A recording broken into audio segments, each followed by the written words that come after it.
एकनाथ संभाजी शिंदे यांचे औक्षण करून राख्या बांधल्या। शेकडो बहिणींच्या औक्षण आणि रक्षाबंधनामुळे येथे मंगलमय आणि रक्षाबंधनाचे आगळे उत्साही वातावरण होते। राज्यातील 40,000 गावातून मुख्यमंत्री श्री शिंदे यांना 1 कोटी राख्या पाठविण्यात येणार आहे। या संकल्पाची सुरुवात आज झाली। माझ्या बहिणी राज्याच्या विकासात मोठं योगदान देतात, त्यांना आधार देण्यासाठी जे जे करता येईल ते करेन। आमची ताकद जसजशी वाढत जाईल तशी आर्थिक मदतही वाढवली जाईल, असे सांगत मुख्यमंत्री एकनाथ शिंदे यांनी राज्यातील बहिणींना रक्षाबंधनच्या शुभेच्छा दिल्या। तसेच रक्षाबंधनापूर्वी मुख्यमंत्री माझी लाडकी बहीण योजनेतील 2 हप्ते जमा करण्याचा निर्धारही पूर्ण केल्याचे मुख्यमंत्र्यांनी सांगितले।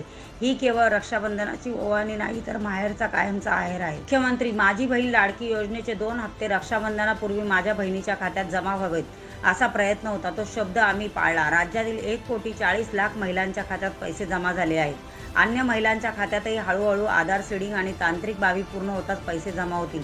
यातून माझ्या बहिणीच्या संसाराला थोडाफार आर्थिक हातभार लागेल, ही आमची भावना, असेही मुख्यमंत्री श्री शिंदे म्हणाले।